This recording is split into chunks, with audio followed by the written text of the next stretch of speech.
Jour 36. Le peuple ne se repent pas.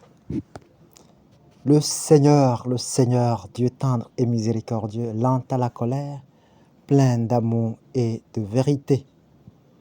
Ainsi, le Seigneur se révéla-t-il à Moïse et au peuple hébreu au mont Sinaï. Le peuple n'a pas pourtant su s'abriter à cette miséricorde. La bonté du Seigneur ne gagne pas son esprit ou sa mémoire. Il retient pourtant d'Égypte un bon souvenir, paradoxe de l'homme errant. En rejetant Dieu, il entre dans un cycle d'errance au désert. Dieu proclame que nul contestataire ne verra la terre qu'il donne aux fils d'Israël. Mais comment ce qu'il donne peut-il être inaccessible?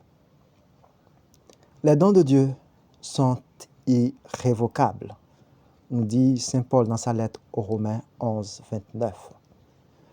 Dieu ne reprend pourtant par ce qu'il a donné et ne regrette jamais ses choix de grâce. Mais cette génération a contesté le don et la bonté de Dieu pour elle. Le repenti dans la vérité aurait pourtant fait abonder la plénitude d'amour de Dieu à leur égard. Mais ils s'endurcissent contre lui comme Pharaon. Deux épisodes notoires sont rapportés dans le livre des Nombres. À Kadès, dans le désert de Paran, en refusant d'entrer à Cana, ils avaient émis le projet de changer Moïse et Aaron à leur tête.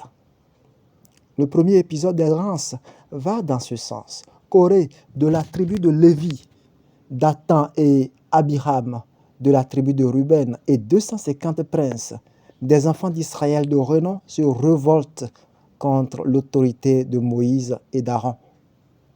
Toute l'assemblée est consacrée au Seigneur. Pourquoi vous vous élevez au-dessus de la communauté du Seigneur, disent-ils. Moïse invita Corée, le Lévite, et toute la bande contestataire devant Dieu. Demain, le Seigneur fera connaître qui est le consacré qu'il laissera s'approcher de lui. C'est celui-là qu'il choisit. Les Lévites sont en effet choisis et distingués de la communauté pour faire le service de la demeure de Dieu et le service liturgique, pendant que le sacerdoce est réservé à Aaron et à ses descendants aussi de la tribu de Lévi. C'est le sacerdoce d'Aaron qui est visé par cette révolte. Moïse dit à cette bande que chacun apporte son encensoir devant le Seigneur avec l'encens à offrir au Seigneur, de même que Corée et Aaron. À peine l'offrande commença et que Moïse eut fini de s'adresser à Dieu que le sol se fendit sous le pied et tous les contestataires furent engloutis. Un feu jaillissant du Seigneur consuma les 250 porteurs d'encens.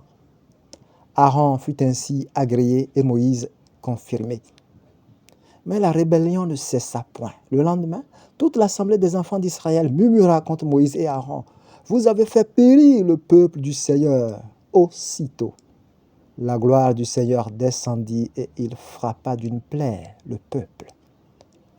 Moïse, face contre terre, ordonna à Aaron d'encenser en hâte le peuple rebelle en rite d'expiation, ce qui arrêta la plaie, mais il y eut 14 700 victimes, sans compter ceux qui étaient morts avec Corée.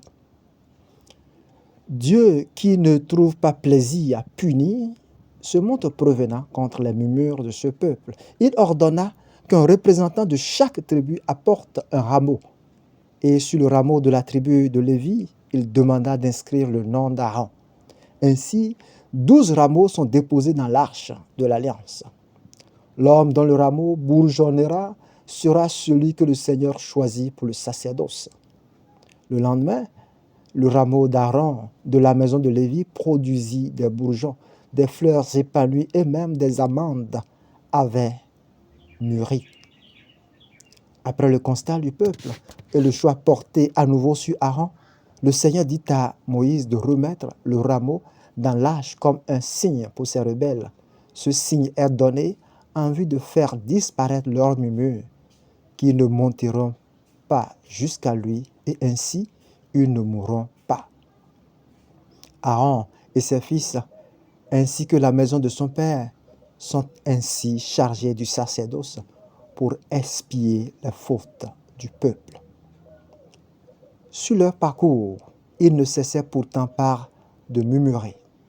Beaucoup périrent en chemin de la morsure des serpents brûlants envoyés par le Seigneur, accomplissant ainsi, au bout de 40 ans, la parole du Seigneur suite à leur refus d'entrer en terre promise.